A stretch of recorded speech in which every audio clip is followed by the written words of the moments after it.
जय हिंद, जय भारत, जय हिंदुस्तान। नमस्कार, स्वागत है आप सभी का। मैं हूं आपके साथ नैना यादव और लेकर हाजिर हूं हमारा खास शो नापाक।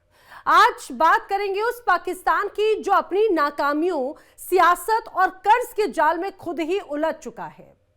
नापाक पाकिस्तान वो वही देश जो दुनिया के सामने मासूम बनने का ड्रामा करता है, लेकिन अंदर से गंदगी, धोखा और हिंसा की फैक्ट्री चलाता है, जो शांति का नारा लगाकर परदेश में आग भड़काता आया है। आज उसी आग की लपटों में वो खुद झुलस रहा है। आज के शो में हम ना सिर्फ बातें करेंगे बल्कि हम आपको सबूत दिखाएंगे, वीडियो, दस्तावेज और लोगों की आवाजों के साथ हम खोलेंगे उस नकाब को जिसे पाकिस्तान सालों से पहनकर बैठा हुआ था। हम आपको दिखाएंगे कैसे उसकी हर नापाक हरकत, उसकी हर साजिश आखिरकार उसी को घेर कर जाती है। खुद उसकी आवाम ने अब उसे आईना दिखा दिया है। नापाक ये वो मंच है जहां पर सच बोलना सिर्फ पेशा नहीं बल्कि जिम्मेदारी है, और इस जिम्मेदारी को निभाने में हम कभी नरम नहीं पड़ते। तो हो जाइए तैयार, क्योंकि आज फिर हम खोलेंगे नापाक पाकिस्तान के सच की किताब, उसे काटेंगे और उड़ाएंगे उसकी धज्जियां। शुरुआत करते हैं नापाक की सच्चाई से। आतंकवाद से जूझ रहे पाकिस्तान में साल 2025 बेहद खूनी साबित हो रहा है। सबसे बुरी तरह से प्रभावित खैबर पख्तूनख्वा और बलूचिस्तान।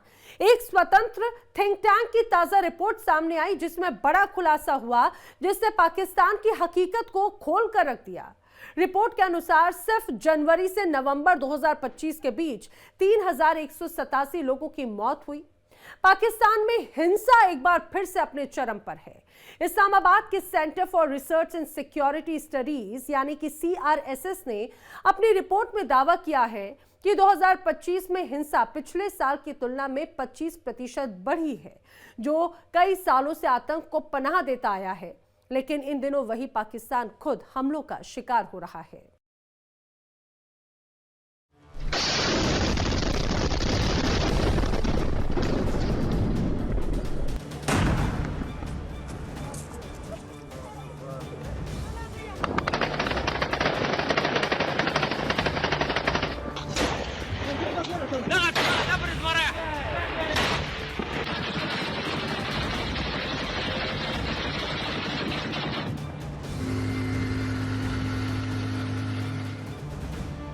पाकिस्तान में खून का नया रिकॉर्ड।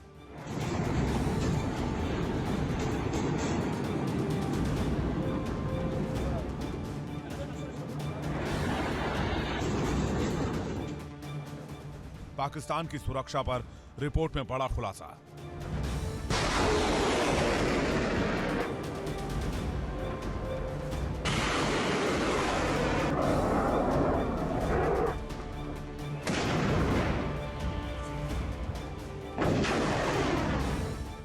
हिंसा का साल पाकिस्तान के लिए सबसे खतरनाक।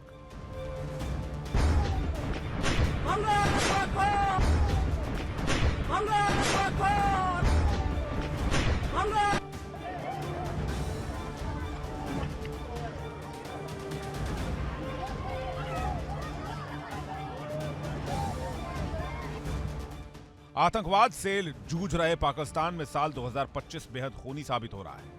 जी हम बात कर रहे हैं उस पाकिस्तान की जो खुद आतंक को पनाह देता रहा, लेकिन अब वो खुद उसी आतंक का सबसे बड़ा शिकार है।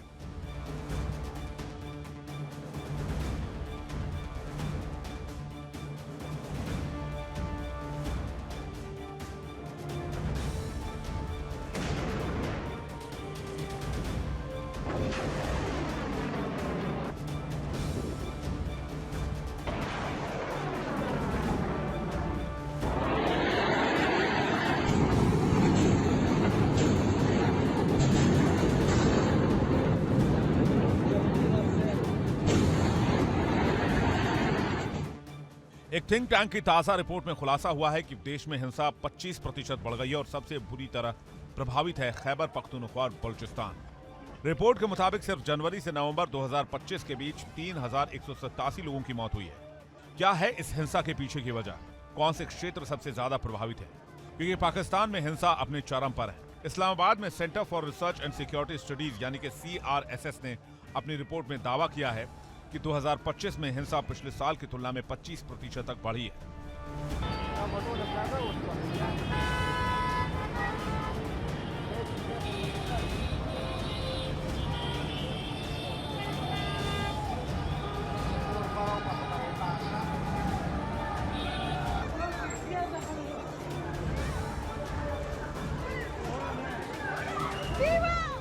और ये नंबर 1971 के बाद सबसे ज्यादा मारे गए पाकिस्तानियों के मामले में दूसरा सबसे बड़ा आंकड़ा है।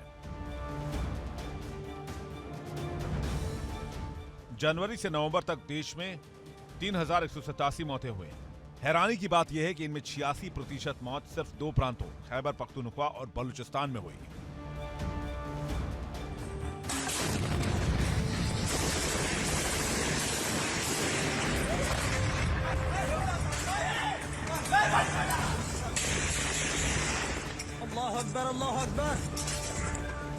अफगानिस्तान के मीडिया पे भी हम ये देख रहे हैं कि वो भी जंग के मूड में है। वो कहते हैं जी हमने रशिया को भगा दिया, हमने अमेरिका को भगा दिया, तो हमने नेटो को भगा दिया, हमने सोवियत यूनियन को भगा दिया। पाकिस्तान क्या चीज है? मैं भी यही कहना चाह रहा हूँ ना, उधर पाकिस्तान नहीं खड़ा था। अच्छा ठीक है, इस टाइम ओपोजिशन में पाकिस्तान है। ठीक है, तो इनको समझ आ जाएगी, क्योंकि फिर वही बात आ गई कि जो मुस्लिम होता है ना, चाहे वो तादाद में कम भी हो ना, लेकिन तो वो भी तो मुसलमान है ना। है जरूर, लेकिन इसमें फिर ये बात आ जाएगी ना कि जो सबसे बेस्ट होगा ना, जो अल्लाह की नजर में भी बेहतर होगा, या ठीक है? नहीं, मैं ये कहूंगा जो हक पे होगा। मेरे मैं चले, आपने मेरी लफ्जों को जरा मजीद अच्छा कर दिया। जो सच पे होगा, जो हक पे होगा वो इंशाल्लाह ताला फतह होगी। और मैं चाहता हूँ कि जंग नहीं होनी चाहिए। बिल्कुल। लेकिन अगर पाकिस्तान अफगानिस्तान की जंग होती है, आपको लगता है कि इंडिया सपोर्ट करेगा इंडिया अफगानिस्तान? कर रहा है, इंडिया स्टिल कर रहा है, इंडिया अभी भी कर रहा है। इंडिया ने करना खुला, करना है। ओपनली नहीं, वो प्रॉक्सी कर रहा है, जैसा ईरान एक टाइम पे करता होता था। ठीक है, आपके ख्याल से इंडिया सपोर्ट करेगा अफगानिस्तान जी को? करेगा, ठीक है, अभी भी कर रहे हैं। अभी भी कर रहे हैं। आप क्या समझते हैं, अगर पाकिस्तान, अल्लाह ना करे, पाकिस्तान अफगानिस्तान की जंग होती है, इंडिया ओपनली मतलब मिसाइल टेक्नोलॉजी या पैसे देगा पाकिस्तान अफगानिस्तान को? मेरे हिसाब से पता है क्या, ये हमें अब दिखाया जा रहा है कि जंग हो रही है। मेरे हिसाब से ये जंग पता है कब से हो रही कब है? से हो रही है? ये आज से 15 साल पहले से स्टार्ट है ना। अफगानिस्तान और पाकिस्तान की जंग कभी रुकी ना, इंडिया और पाकिस्तान की कभी जंग रुकी। ठीक है, ठीक है ना। तो नहीं, ये पाकिस्तान अफगानिस्तान के तल्लुकात बीच में बेहतर रहे हैं मेरे ख्याल से, कि नहीं रहे? नहीं, नहीं, ये जब तालिबान ने गवर्नमेंट चार्ज संभाला, अमेरिका भागा, तो हमने तो बड़ा जश्न, हम तो ये कहते थे कि पाकिस्तान, अब अफगानिस्तान समझ लें जैसे पाकिस्तान का कोई 5वां सूबा ही है, ये अपना ही है, मतलब अफगानिस्तान। बिल्कुल बिल्कुल। हम भी यही समझे। मैं आपको एक चीज क्लियर कर दूं, ये जो आप कह रहे हैं ना कि बीच में अमन और ये हुआ। बेहतर हुआ था, ये समझ लो कि जंग में जो स्पेस ले जाता है ना, हाँ हाँ, ये वो स्पेस था। ठीक है, ठीक है ना। अंदरूनी ताल्लुकात कभी बेहतर हो ही नहीं। ठीक हो ठीक है गया। ना। ये ताल्लुकात नहीं कि भाई यहाँ से वो फ्रूट आ रहे हैं, उधर से ये फ्रूट आ रहे हैं और यहाँ से क्या जा रहे हैं। ठीक हो ठीक है गया। ना। वो एक तरफा ताल्लुकात थे, जो चीज़ हमें चाहिए थी उनको भी चाहिए थी। उनका मईशत पाकिस्तान की तरफ ही फिलहाल चल रहा था कि जो बिल्कुल। वो चीज़ मुझे ये बता दें, पाकिस्तान को इस टाइम अफगानिस्तान से जंग लड़ने की जरूरत है, इंडिया से जंग लड़ने की जरूरत है? ये जो पाकिस्तान के अंदर ही मसाइल हैं, गुर्बत के, पाकिस्तान बेरोजगारी को के। सबसे ज्यादा जंग इस टाइम जो लड़नी चाहिए वो पाकिस्तान में अपनी बेरोजगारी है और मईशत है। हाँ हाँ, और ये जो है ना, एक ताजर का जो निज़ाम है, हाँ, इस पे business। फोकस करें, इस पे फोकस करें। मैं कह रहा हूँ कि हर चीज़ है ना, हमें इमरान खान चाहिए ना, हमें नवाज शरीफ चाहिए ना, हमें पाकिस्तान चाहिए पाकिस्तान चाहिए। और पाकिस्तान की बेहतरी पाकिस्तान में चाहिए। हमें अमन चाहिए। अमन यही है।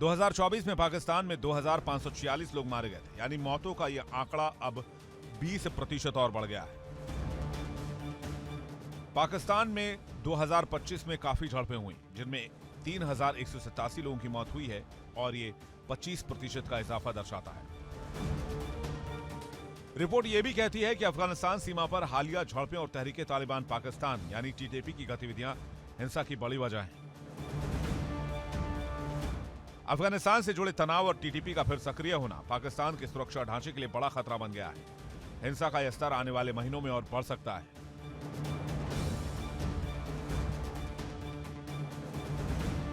ऐसे में सवाल यह, क्या पाकिस्तान आने वाले महीनों में अपने वजूद को बचा पाएगा या फिर ये बढ़ते आंकड़े पाकिस्तान के टुकड़े टुकड़े कर जाएगा? Bureau report, India daily.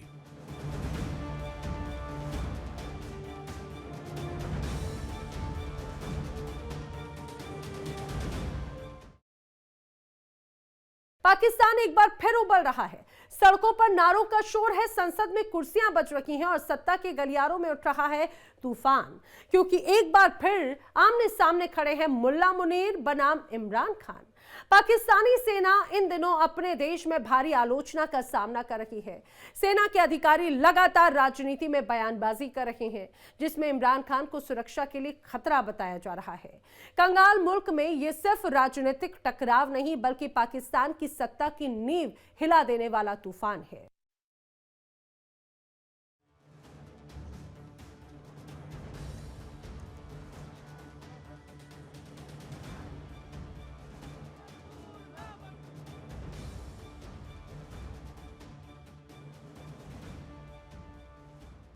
Pakistan में रावलपिंडी से लेकर इस्लामाबाद तक राजनीतिक तापमान अचानक आसमान पर है।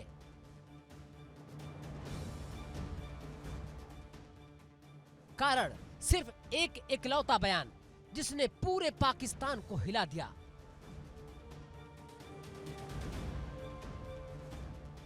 सड़कों पर भीड़ है, संसद में शोर है और सत्ता के गलियारों में तूफान है।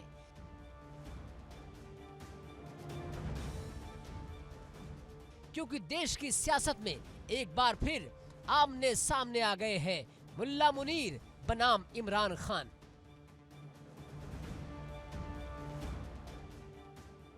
एक तरफ पाकिस्तानी फौज का सख्त रुख है तो दूसरी तरफ इमरान खान की पीटीआई का ज्वालामुखी, और बीच में फंसा है पूरा पाकिस्तान।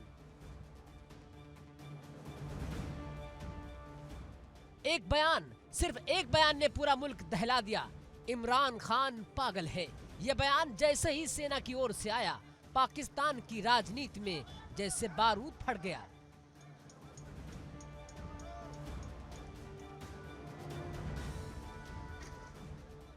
इस्लामाबाद की हवा भारी है।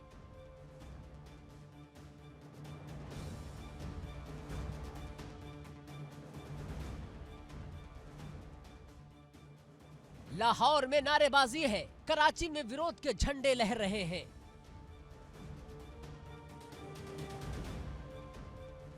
क्योंकि पीटीआई भड़क चुकी है, और जब पीटीआई भड़कती है तो सिर्फ बयान नहीं चलते, पूरा देश हिल जाता है।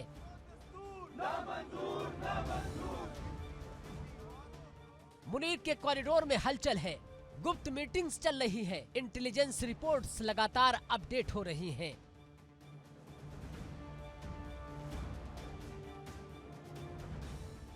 क्योंकि मामला सिर्फ इमरान खान का नहीं,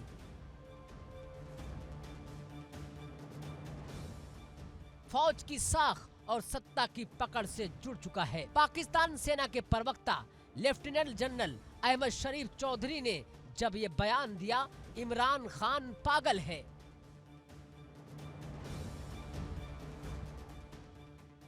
और पाकिस्तान के लिए खतरा है, तो यह सिर्फ एक बयान नहीं था, एक सीधा हमला था, एक कटाक्ष, एक चेतावनी, एक युद्ध घोषणा।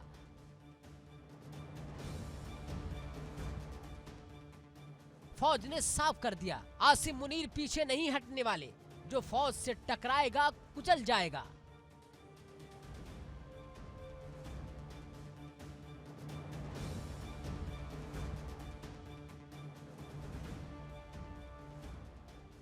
इमरान खान की तहरीक इंसाफ पार्टी यानी कि पीटीआई एक बार फिर टकराव के मोड में नजर आ रही है।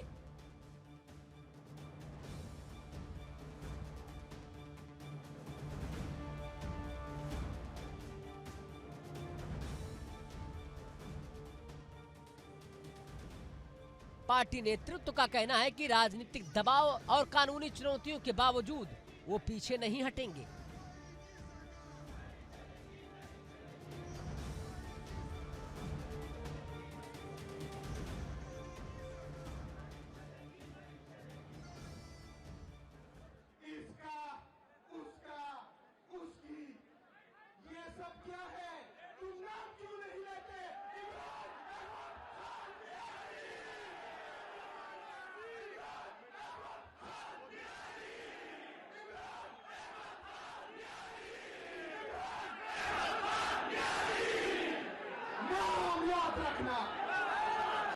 साल गुजर चुके, जब भी आपने आपने ये फैसला किया कि कौन सिक्योरिटी रिस्क होगा, कौन गद्दार होगा, पाकिस्तान के अवाम ने आपके ये फैसले मानने से इनकार कर दिया। और आज भी इमरान खान अगर ये सख्तियां बर्दाश्त कर रहा है, अगर उसकी जमात ये सख्तियां बर्दाश्त कर रही है, तो ये जो करप्ट टोला इस वक्त हुक्मरान बैठा है, उनकी जो जिद्दोजहद है वो आइन की सरबुलंदी के लिए है, आपके हकूक के लिए है और इन करप्ट लोगों से जान छुड़ाने के लिए है। इंशाअल्लाह ताला आज का ये जज्बा वलवला जो यहां पर नजर आ रहा है, एहलियाने पेशावर ने, वजीर आला खैबर पख्तूनख्वा सोहेल आफरीदी साहब ने, मोहतरम असद कैसर साहब ने, दीगर तहरीक इंसाफ के जो रहनुमा हैं जिन्होंने इस जलसे को कामयाब बनाने के लिए अपना दिन और शब रोज एक किया, यह इस बात की गवाही है कि इस मुल्क के मकबूल हुक्मरानों को, इमरान खान को जर्नैलों के हुक्म पर अवाम के दिलों से नहीं निकाला जा सकता।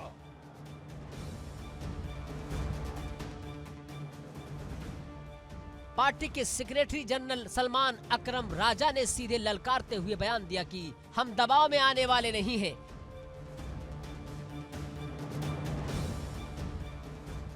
पीटीआई अपने स्टैंड पर पूरी तरह कायम रहेगी।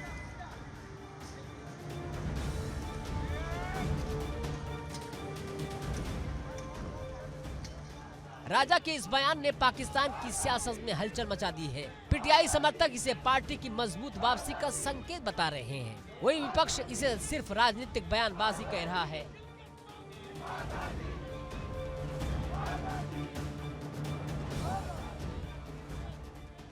इमरान खान पहले ही जेल में बंद है और पार्टी के कई नेता कानूनी मामलों का सामना कर रहे हैं। ऐसे में पीटीआई की ये आक्रामक रणनीति राजनीतिक माहौल को और गर्म कर सकती है।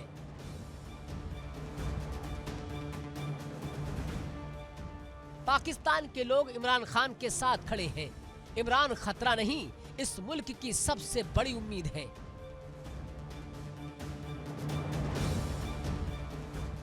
यह बयान आया तो जरूर सेना की तरफ से, लेकिन इसके राजनीतिक मायने दूर तक गए।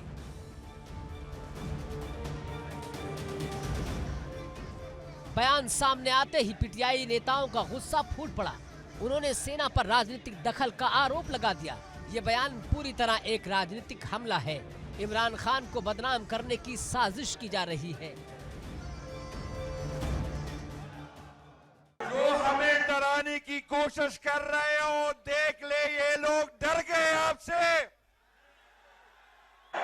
भाईजान, ये आपकी गलतफहमी है, आपकी नस्लें खत्म होगी लेकिन इमरान खान का नाम रहेगा।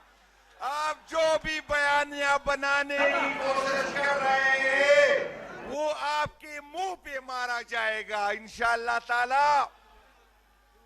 ये मुझसे पहले जिस तरह बात की गई है, यहाँ की इस्टेब्लिशमेंट ने हमारी मुंतखब हुकूमत गिराई, फिर भी हमने पाकिस्तान जिंदाबाद का नारा लगाया, फिर भी हमने पाक फौज जिंदाबाद का नारा लगाया, फिर भी हम हुकूमत के साथ, इस मुल्क के साथ, इस इदारों के साथ खड़े रहे। इस मुल्क की इस्टेब्लिशमेंट ने हमसे निशान छीना, फिर भी हम जो है मुल्क के साथ खड़े रहे। इस मुल्क की रियासत ने 26 नवंबर को हमें लाशें दी, हमारे लोगों को शहीद किया गया, फिर भी हमने रियासत के साथ खड़े होने का वादा किया, फिर भी हम रियासत के साथ खड़े रहे। लेकिन जो आपकी गलतफहमी है, ये जो आपकी समझ रहे हैं कि इस तरह की हथकंडों से आप हमें डरा सकें, तो ये आपकी गलतफहमी है। हम इमरान खान साहब के साथ खड़े हैं, खड़े थे और खड़े रहेंगे। मैं सीएम साहब से एक गिला है, सीएम साहब इस जगह पर जो हमने जलसे का ऐलान किया था तो डीजीएसपीआर की प्रेस कॉन्फ्रेंस नहीं आई थी। जब डीजीएसपीआर की प्रेस कॉन्फ्रेंस आई तो आपको ये जगह तब्दील करना चाहिए था। आपको आर्मी स्टेडियम में जलसा अनाउंस करना चाहिए था, ताकि पता चले यहाँ तो जितने लोग यहाँ है इतने जो है बाहर है। और मेरी क़यादत इंशाअल्लाह ताला आइंदा काला अमल देंगे, लेकिन इतवार के दिन हम कोहाट में इंशाअल्लाह ताला एक और जलसा करेंगे, जिसमें DGSPR साहब को बताएंगे कि कौम इमरान खान साहब के साथ खड़ी है और खड़ी रहेगी।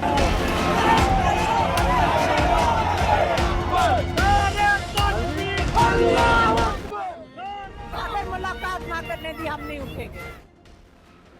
इस्लामाबाद की संसद में आज जंग का माहौल है। सरकार और विपक्ष एक दूसरे पर नारे नहीं, दिलों पर वार कर रहे हैं।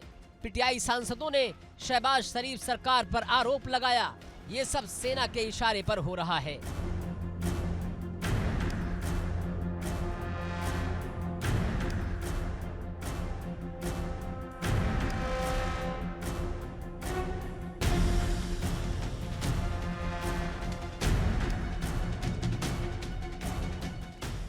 संसद में कुर्सियां खिसकी, मेजें थपथपाई गई और स्पीकर की आवाज हंगामे के शोर में गायब हो गई। आसिम मुनीर पाकिस्तान के सबसे विवादित आर्मी चीफ माने जाते हैं। CDF बनने के बाद उनके हाथ में पहले से कहीं ज्यादा ताकत आ गई है। सूत्रों के मुताबिक मुनीर ने साफ निर्देश दिया है कि राजनीतिक अस्थिरता को किसी भी कीमत पर काबू में लाया जाए।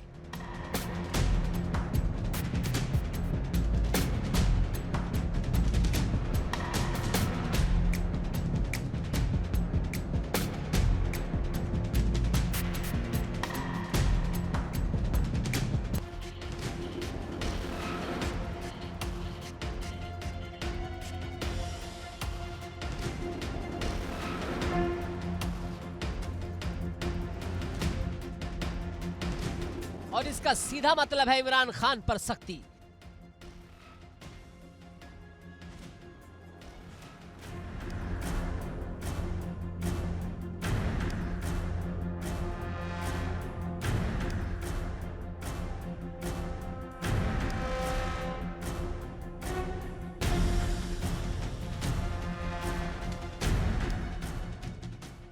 पीटीआई के नेता गिरफ्तार हो रहे हैं, घरों में छापे पड़ रहे हैं, कार्यालयों पर शिकंजा कसा जा रहा है।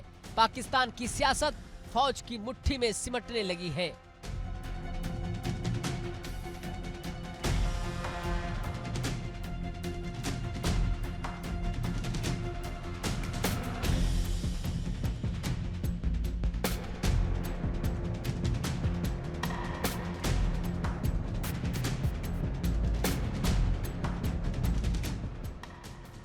लेकिन पीटीआई ने भी अपना बिगुल फूंक दिया है। लाखों सपोर्टर्स सोशल मीडिया पर उतर आए हैं।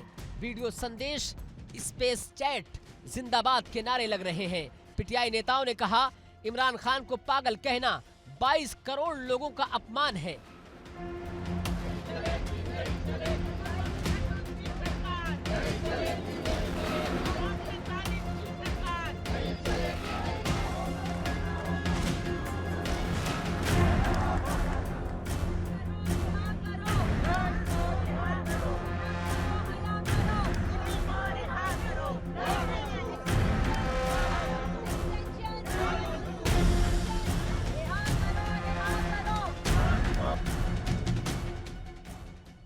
सलमान अकरम राजा का बयान मुनीर के कैंप में एक और आग की तरह जा गिरा। उन्होंने कहा, इमरान खान ने पाकिस्तान को जोड़ा है, तोड़ा नहीं है। यानी पीटीआई ने फौज को सीधी चुनौती दी है। ये तनाव अब सिर्फ टीवी स्टूडियो तक नहीं, सड़क पर उतर चुका है।